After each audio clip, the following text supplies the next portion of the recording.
Hello friends, welcome to my channel low bytes 906। देखिए, इस video series में मैं भारतीय न्याय संहिता को कवर कर रहा हूँ। मैं हर एक सेक्शन को आपको एक्सप्लेन कर रहा हूँ, भले वो एग्जाम पॉइंट ऑफ व्यू से इंपॉर्टेंट हो या ना हो। और मैं साथ में ये भी बता रहा हूँ कि कौन से सेक्शंस को आपको अच्छे से पढ़ना होगा, जिसपे बार बार रिपीटेडली क्वेश्चन पूछा जाता है जुडिशरी में। प्लस मैं साथ में वीडियो के एंड में बहुत सारे क्वेश्चन देता हूँ जिनको आपको अटेम्प्ट करना चाहिए, जो पिछले साल या उससे पहले कभी भी जुडिशरी में पूछे गए हैं। वो सारे क्वेश्चंस आपको वीडियो के एंड में मिल जाएंगे। ये हमारी क्लास 5th है, जिसमें मैं बीएनएस का सेक्शन 3 आपको एक्सप्लेन करूंगा। सेक्शन 3 में क्या बोला गया है, जर्नल एक्सप्लेनेशन है सेक्शन 3 में। देखो, पहले जो आईपीसी थी उसमें डेफिनेशंस का अलग से कोई सेक्शन नहीं था, सिर्फ जर्नल एक्सप्लेनेशन के नाम से पूरा एक चैप्टर था। और वो सेक्शन 6 से लेके 52A ऑफ आईपीसी तक मेंशन कर रखे थे। एक्सप्लेनेशंस होती क्या है और क्या उनकी जरूरत पड़ती है एक स्टैट्यूट को समझने के लिए, ये मैं आपको बताने वाला हूं। देखो, किसी भी कोडिफाइड लॉ को समझने के लिए पहले से ही, ताकि बाद में कोई कंफ्यूजन क्रिएट ना हो, उसके अंदर जो भी वर्ड्स मेंशन होते हैं उनको एक्सप्लेन किया जाता है या फिर उनको डिफाइन किया जाता है स्टार्टिंग में, जब स्टैट्यूट कि एक दो सेक्शंस में उसको एक्सप्लेन कर देते, ताकि बाद में इंटरप्रिटेशन इजी हो जाए। तो इसी वजह से इसमें एक सेक्शन है, सेक्शन 2, जिसके अंदर बहुत सारी डेफिनेशंस है जो ऑलरेडी मैंने कवर कर दिया है। अब है सेक्शन 3, जिसके अंदर जर्नल एक्सप्लेनेशन है। जर्नल एक्सप्लेनेशन और डेफिनेशंस में क्या अंतर है?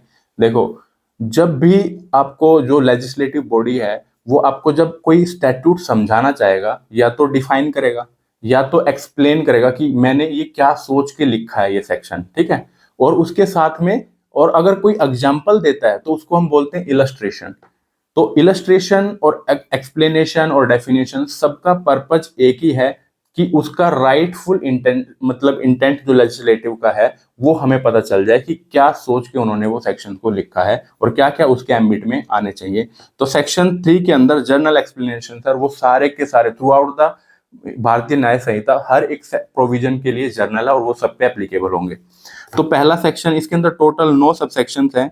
हमें हर एक सेक्शन को एग्जाम पॉइंट ऑफ व्यू से पढ़ने की जरूरत नहीं है, लेकिन अगर आप बिगिनर हो तो आपको हर एक सेक्शन को एक बार तो एटलीस्ट पढ़ना चाहिए, ताकि बाद में कोई कंफ्यूजन क्रिएट ना हो। तो जो इंपॉर्टेंट इसके अंदर है वो है कॉमन इंटेंशन। वो वाला सेक्शन हम अलग से देखेंगे अभी इसी वीडियो में, और उसके ऊपर क्वेश्चंस भी बहुत सारे पूछे जाते हैं। तो सबसे पहला जो सेक्शन है, सब सेक्शन है इसका, सेक्शन 3 का, through out this Samhita every definition of an offence, every penal provision and every illustration of every such definition or penal provision shall be understood subject to the exceptions contained in the chapter entitled Journal Exceptions, though those exceptions are not repeated in such definition, penal provision or illustrations। कहना क्या चाहता, देखो, journal explanation अलग है, journal exceptions अलग है। अगर आप जर्नल एक्सेप्शंस की कैटेगरी में फॉल करते हो तो आपको लाइबिलिटी नहीं पड़ती है किसकी, पीनल प्रोविजंस की। जैसे कि एग्जांपल देता हूं मैं, 7 ईयर से नीचे का जो पर्सन है वो कभी भी कोई भी ऑफेंस कमिट नहीं कर सकता है, भले ही वो मर्डर कर दे तब भी वो, उसके अंदर लाइबिलिटी क्रिएट नहीं होगी। क्यों नहीं होगी? क्योंकि इसमें एक्सेप्शंस में मेंशन कर रखा है कि any person below the age of 7 year will not be liable for any kind of offences. तो वो हर एक पिनल प्रोविजन में जाके लिखेंगे नहीं कि जो एक्सेप्शंस हैं वो बहुत सारे हैं। हर एक पिनल प्रोविजन के अंदर अगर सारे एक्सेप्शंस को लिखने लग गए तो इतना मोटा बेयर एक्ट हो जाएगा आपका। तो वो सारे एक्सेप्शंस की जो एप्लीकेबिलिटी है वो कौन सा सबसेक्शन बताता है, सेक्शन 3 का सबसेक्शन 1 ये कहता है कि वो सारे के सारे पिनल प्रोविजंस को भारतीय न्याय संहिता के आपको किसके रेफरेंस में जाकर के पढ़ने हैं, एक्सेप्शंस के। मतलब जो भी एक्सेप्शंस होंगे वो उसके अंदर ऑलरेडी मेंशन है।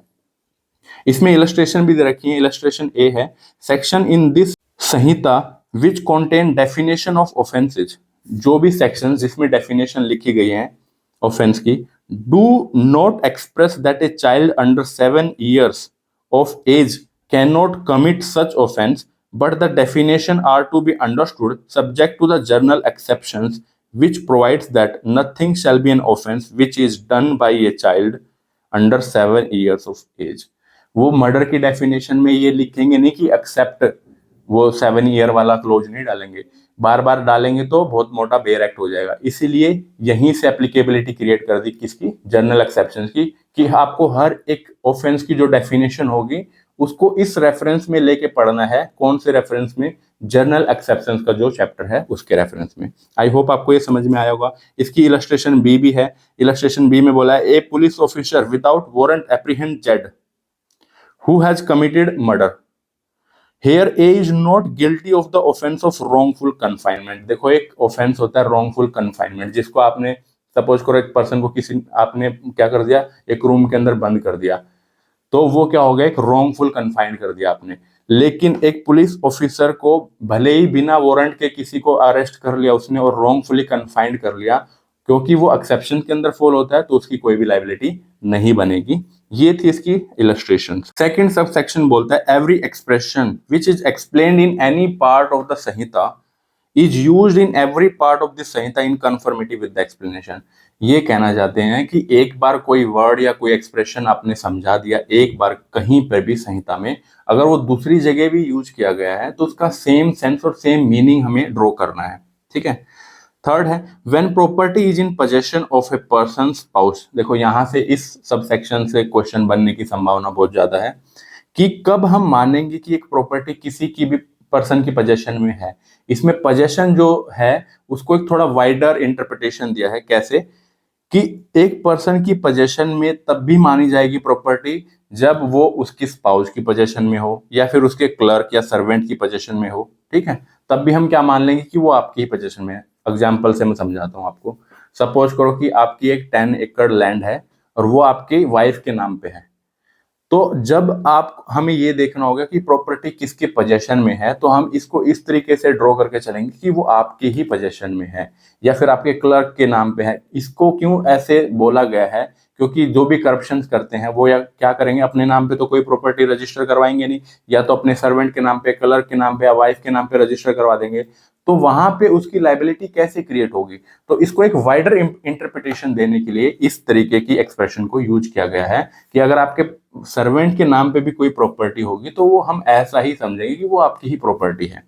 When property is in possession of a person's spouse, clerk or servant on account of that person, it is in that person's possession within the meaning of this संहिता। मतलब वो आपकी ही property थी, लेकिन क्योंकि आपकी property आप खुद नहीं लीगली रख सकते थे तो अपने वाइफ के नाम पे या सर्वेंट के नाम पे आपने रजिस्टर करवा दी, तो हम क्या मान के चलेंगे कि वो आपकी ही पोजेशन में है।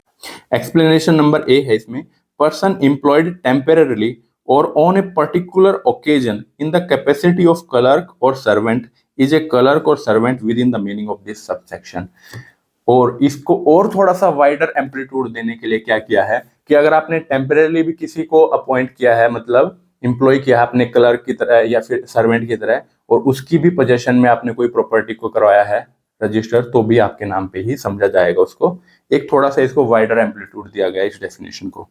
नेक्स्ट सबसेक्शन है सबसेक्शन 4। इसमें क्या बोला है, in every part of this Sanhita except where a contrary intention appears.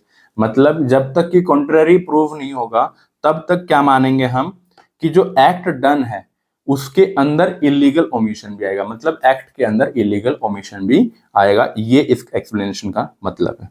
अब नेक्स्ट जो सबसेक्शन है वो सबसेक्शन 5, जिसमें कॉमन इंटेंशन की बात की गई है। ये सबसेक्शन बहुत इंपॉर्टेंट है। अगर पूरे सेक्शन में से कोई एक सबसेक्शन मेरे को चूज करना हो कि जिसको मेरे को बिल्कुल पढ़ना ही चाहिए, जिसमें से क्वेश्चन पूछे जाते हैं प्रीलिम्स में भी और मेंस में भी, तो वही यही है। मतलब कॉमन इंटेंशन से क्वेश्चन आएगा ही आएगा। देखो एक होता है कॉमन इंटेंशन और एक होता है सिमिलर इंटेंशन। मैं इन दोनों का डिफरेंस आपको बाद में बताऊंगा। एक बार हम बेयर टेक्स्ट पढ़ लेते हैं सबसेक्शन का।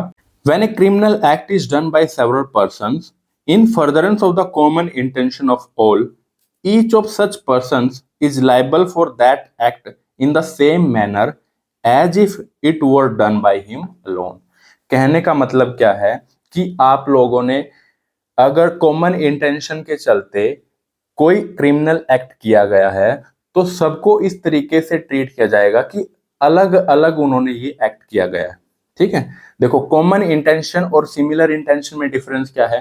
सपोज करो 5 लोगों का एक ग्रुप है, उन्होंने पहले सोचा कि एक्स पर्सन को मारना है। ठीक है, उन्होंने एक प्लान बनाया, उसको एग्जीक्यूट किया और एक्स को मार दिया। अब जरूरी नहीं है कि सारे के सारे मारने में ही इन्वॉल्व हो। हो सकता है कोई मीन्स अरेंज कर रहा हो, एक बंदूक लेके आया है, दूसरे ने चलाई है, एक बाहर खड़ा होकर देख रहा है कि कोई आ ना जाए, तो उनकी लाइबिलिटी क्या होगी? तो सब लोगों को मर्डर के ही चार्ज के लिए लाइबल ठहराया जाएगा, क्योंकि सब लोगों ने कॉमन इंटेंशन के चलते वो एक्ट किया है। और सिमिलर इंटेंशन क्या होती है? एक एक्स पर्सन था, एक वाई था, उन दोनों की दुश्मनी थी किससे? जेड से। एक्स ने इंडिविजुअली सोचा कि मेरे को उसको मारना है, वाई ने इंडिविजुअली सोचा कि मेरे को जेड को मारना है, दोनों गए। हो सकता है एक्स ने सिर्फ एक मुक्का मारा, उसका दांत टूट गया और उसको सिर्फ ग्रीवियस हर्ट के लिए लाइबल ठहराया जाएगा, ना कि मर्डर के लिए। वाई गया, उसने बंदूक लिया और गोली मार दी और वो मर गया, तो एक्स को मर्डर के लिए नहीं लाइबल ठहराया जाएगा, क्योंकि यहाँ पे सिमिलर इंटेंशन थी। दोनों की सोचने का तरीका एक जैसा था, लेकिन वो कॉमन नहीं था। मतलब दोनों ने एक प्री मीटिंग ऑफ माइंड नहीं हुई थी उनका एक्ट करने से पहले। तो यहां से एक क्वेश्चन इस तरीके से भी पूछा जा सकता है कि सिमिलर इंटेंशन और कॉमन इंटेंशन में डिफरेंस क्रिएट करके एक सिचुएशन देके भी क्वेश्चन पूछा जा सकता है कि वो सबसेक्शन 5 के अंदर फॉल होगा कि नहीं होगा। ठीक है, आई होप आपको ये सबसेक्शन जरूर समझ में आ गया होगा। नेक्स्ट है 6, whenever an act which is criminal only by reason of its being done with a criminal knowledge or intention is done by several person, each of such person who joins in the act with such knowledge or intention is liable for the act in the same manner as if the act were done by him alone with that knowledge or intention। देखो, ये common intention वाला जो subsection था उसी का एक further broader ambit के अंदर उसको लिया गया है। कैसे? उसमें क्या था, पहले ही लोगों ने ज्वाइन कर रखा था। इसमें क्या है, हो सकता है बाद में कोई पर्सन आए, 5 लोग थे, वो जा रहे थे कि हमें ये एक्स जो बिल्डिंग है इसको वेंडलाइज करना है, उसको तोड़ना है। ठीक है, छठा एक आया, उसने भी उसको ज्वाइन कर लिया। तो जो पर्सन बाद में ज्वाइन कर रहा है उनके ग्रुप को, उसको या तो इंटेंशन होनी चाहिए कि ये लोग ये काम करने के लिए जा रहे हैं और मैं भी ये करना चाहता हूं, तो मैं उनको ज्वाइन कर लेता हूं, या तो उसको नॉलेज होनी चाहिए और तब उसने इस नॉलेज और इंटेंशन के चलते उनको ज्वाइन किया है। तो उन सबको इंडिविजुअली ऐसे ट्रीट किया जाएगा जैसे कि अलग अलग उन्होंने ये काम किया है और सबकी लाइबिलिटी इक्वल होगी उसके अंदर। नेक्स्ट है subsection 7, whenever the causing of a certain effect or an attempt to cause that effect by an act or by an omission is an offense, it is to be understood that the causing of that effect partially by an act and partially by an omission is the same offense। कहने का मतलब क्या है कि कुछ तो आपने काम करके वो इफेक्ट जनरेट किया, कुछ ना करके वो इफेक्ट जनरेट किया। इसको हम इलस्ट्रेशन से समझते हैं। जैसे कि इसमें इलस्ट्रेशन है, ए इंटेंशनली कोज जेड्स डेथ। ए ने जेड को इंटेंशनली मारा है, कैसे? Partially by illegal omitting to give Z food. मतलब ए ने पहले तो उसको खाना नहीं दिया, बाद में उसको मारा पीटा, और टोटल जो कंबाइन इफेक्ट जो आया उसका रिजल्ट क्या हुआ? ये हुआ रिजल्ट कि जेड की डेथ हो गई। तो जो ए है उसको इस तरीके से ट्रायल चलेगा कि उसने मर्डर कोज किया है। क्यों मर्डर कोज किया है? क्योंकि partially by an act and partially by an omission. मतलब पहले उसने कुछ काम किया, बाद में उसने कुछ काम जो उसकी लीगल ड्यूटी थी वो नहीं करके उसने उसको वो इफेक्ट जनरेट किया है, और टोटल जो रिजल्ट जो इसका आएगा वो क्या होगा? वो डेथ होगी। तो वो जो ऑफेंस क्रिएट हुआ है दोनों के रिजल्ट की वजह से, उसी ऑफेंस के लिए उसको लायबल ठहराया जाएगा, ना कि हम इंडिविजुअली दोनों को नहीं देखेंगे। क्योंकि अगर इंडिविजुअली देखेंगे तो हो सकता है उसकी लायबिलिटी कम हो। ठीक है, नेक्स्ट सबसेक्शन है सबसेक्शन 8। इसमें क्या बोला है? When an offence is committed by means of several acts, whoever intentionally cooperates in the commission of that offense by doing any one of those acts either singly or jointly with any other person commits that offense। कहने का मतलब क्या है? देखो, act के अंदर series of act भी आते हैं, ये हमने पहले ही डेफिनेशन में देख लिया है कि हो सकता है एक ऑफेंस को कमिट करने के लिए एक पर्सन को मल्टीपल एक्ट करने पड़े। एक बार मारने से हो सकता है वो पर्सन ना मरे, तो आपने बार बार उसको मारा, तो ये क्या हुआ? सीरीज ऑफ एक्ट होगी। सीरीज ऑफ एक्ट को भी हमें एक्ट की तरह समझ के चलना है। तो इस सबसेक्शन के अकॉर्डिंग क्या बोला गया है कि जो भी लोग ये इंटेंशनली कोऑपरेट करेंगे उस सीरीज ऑफ एक्ट को करने के लिए। जरूरी नहीं है कि वो सारे के सारे सब एक्ट में पार्टिसिपेट करें, हो सकता है एक ने एक एक्ट किया, दूसरे ने दूसरा एक्ट किया, और जो कंबाइन इफेक्ट होगा सारे एक्ट का वो क्या होगा, एक ऑफेंस होगा जो उन्होंने कमिट कर दिया। तो उस ऑफेंस के लिए सबको लायबल ठहराया जाएगा। इसकी हम इलस्ट्रेशन से समझते हैं। ए और बी ने क्या किया, एग्री किए कि उनको जेड को मारना है। मारना कैसे है, उसको सेवरल डोजेस देनी है, किसकी, पॉइजन की। अब ए ने क्या जाकर के एक डोज दे दी पॉइजन की, उससे नहीं मरेगा वो। बी गया फिर से उसने एक डोज दे दी, ए बाद में गया फिर से उसने एक डोज दे दी। तो ऐसे नंबर ऑफ डोजेज उसको जेड को दी गई पॉइजन की। तो जो कंबाइन इफेक्ट हुआ उन सारे एक्ट का, उसका क्या रिजल्ट आया कि जो जेड था उसकी डेथ हो गई। तो एक ऑफेंस क्रिएट हो गया, मर्डर का ऑफेंस क्रिएट हो गया। तो मर्डर के लिए ए और बी दोनों को ही लायबल ठहराया जाएगा। ठीक है, आई होप आपको ये सबसेक्शन जरूर समझ में आ गया होगा। अब जो नेक्स्ट इलस्ट्रेशन है इस सबसेक्शन की वो है इलस्ट्रेशन बी, जिसके अंदर क्या है, ए और बी जो है क्या है, जेलर हैं किसी एक जेल के। उनकी अलग अलग 6 आवर्स की क्या है ड्यूटी असाइन की गई है, और उन दोनों ने इंटेंशनली कोऑपरेट करके ये सोचा कि जेड को मारना है। जेड कौन है, एक प्रिजनर है। ठीक है, ना ही ए ने खाना प्रोवाइड किया जेड को, ना ही बी ने खाना प्रोवाइड किया, और इसका इफेक्ट क्या हुआ कि वो भूख से मर गया जेड। ठीक है, तो अब जो ए और बी दो जो जेलर हैं उनको मर्डर के लिए ट्रायल किया जाएगा, मर्डर के चार्जेस उनके ऊपर लगेंगे, क्योंकि एक ऑफेंस क्रिएट हुआ बहुत सारे नंबर ऑफ एक्ट की वजह से। हो सकता है वो एक्ट अलग अलग पर्सन ने किए, लेकिन क्या देखा जाएगा कि उन्होंने कोऑपरेट करके इंटेंशनली वो एक्ट को किया है, ताकि एक कंबाइन इफेक्ट उसका जनरेट किया जा सके, और वो क्या था, एक ऑफेंस था। ठीक है, तो उस ऑफेंस के लिए दोनों को लायबल ठहराया जाएगा। नेक्स्ट इसकी एक इलस्ट्रेशन है जिसको आपको ये सबसेक्शन और क्लियरली समझ में आएगा। इसमें होता क्या है, वही सिचुएशन है, ए जेलर है और जेड क्या, प्रिजनर है। ए ने सोचा कि जेड को मारना है किसी तरीके से, और उसने खाना देना उसको बंद कर दिया, और वो बहुत मतलब खाना उसको दिया नहीं, तो उसकी स्ट्रेंथ बहुत रिड्यूस हो गई। लेकिन ए की फिर वहां से चेंज हो जाता है, बदली कर दी जाती, कहीं और पे ट्रांसफर हो गया उसका। अब उसकी जगह पे बी आता है, बी एक जेलर है, वो आता है। उसको भी ये ए के साथ में, लेकिन उसका कोई कोल्यूजन नहीं था, कोई कोऑपरेशन नहीं था कि उसको जेड को मारना है, लेकिन बी भी चाह रहा था कि वो जेड को मार दे, और उसने भी उसको खाना नहीं दिया। और उसका रिजल्ट क्या हुआ, आउट ऑफ हंगर वो उसकी डेथ हो गई जेड की। ठीक है, अब यहाँ पे क्योंकि ए और बी के बीच में कोई कोऑपरेशन नहीं था, उन्होंने कोई ये इंटेंशनली नहीं किया था कि हम दोनों को मिलकर ऐसा करना है, तो ए को अटेम्प्ट टू मर्डर के लिए ट्रायल किया जाएगा और बी को मर्डर के लिए ट्रायल किया जाएगा। तो आई होप आपको ये सबसेक्शन जो है वो समझ में आ गया होगा। अब है subsection 9, where several person are engaged or concerned in the commission of a criminal act, they may be guilty of different offenses by means of that act। देखो ये सब सेक्शन कहना क्या चाहता है, जब भी कोई पर्सन, एक से ज्यादा मतलब दो या दो से ज्यादा पर्सन एंगेज हैं किसी एक ऑफेंस को क्रिएट करने के लिए, हो सकता है उनकी लाइबिलिटी अलग अलग हो, मतलब उनको डिफरेंस ऑफेंस के लिए भी ट्रायल किया जा सकता है। क्यों किया जा सकता है, इसमें इलस्ट्रेशन से हम समझने की कोशिश करते हैं।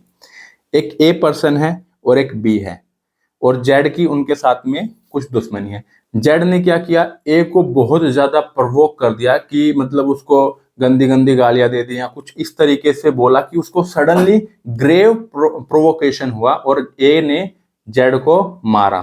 ठीक है, अब बी ने ए को ज्वाइन किया, लेकिन बी को ऐसा कोई प्रोवोकेशन जेड के द्वारा नहीं मिला था। ठीक है, अब ये होता है कि अगर कोई सडन ग्रेव प्रोवोकेशन होता है मतलब विक्टिम की साइड से, तो एक्यूज जो है वो सिर्फ कल्पेबल होमिसाइड के लिए, not amounting to murder, culpable homicide not amounting to murder के लिए उसको पनिश किया जाता है। क्योंकि ए को तो ग्रेव प्रोवोकेशन किया था जेड ने, लेकिन बी को ऐसा कुछ नहीं किया था। बी ने इल मोटिव के साथ ए को ज्वाइन किया और जेड को मारा, उसको असिस्ट किया जेड को मारने के लिए। तो यहाँ पे उनकी लाइबिलिटी जो है, क्रिमिनल लाइबिलिटी अलग अलग होगी। ए को तो culpable homicide not amounting to murder के लिए ट्रायल किया जाएगा, और बी को मर्डर के लिए ट्राई किया जाएगा, क्योंकि ए को बी जेड की साइड से ग्रेव प्रोवोकेशन था, उसको वहां पे उसकी लीव मिल जाएगी। ठीक है, और बी को ऐसा कुछ नहीं होगा। तो यहाँ पे अलग अलग ऑफेंस क्रिएट होते हैं। ठीक है, आई होप आपको ये सेक्शन पूरा समझ में आया होगा, इलस्ट्रेशन समझ में आई होंगी। इस वीडियो के एंड में मैं कुछ क्वेश्चंस आपको दूंगा जो आपको अटेम्प्ट करने हैं, और उसके जो आंसर्स है वो कमेंट सेक्शन में मेंशन कर देना। आप मेरे टेलीग्राम चैनल को ज्वाइन कर सकते हो, जहाँ पे मैं अलग अलग अपनी इंफॉर्मेशन प्रोवाइड करता हूँ, पीडीएफ प्रोवाइड करता हूँ। टेलीग्राम का चैनल में डिस्क्रिप्शन में मिल जाएगा उसका लिंक, और टेलीग्राम चैनल को आप नाम से भी सर्च कर सकते हो, lobyte_906। Thank you so much.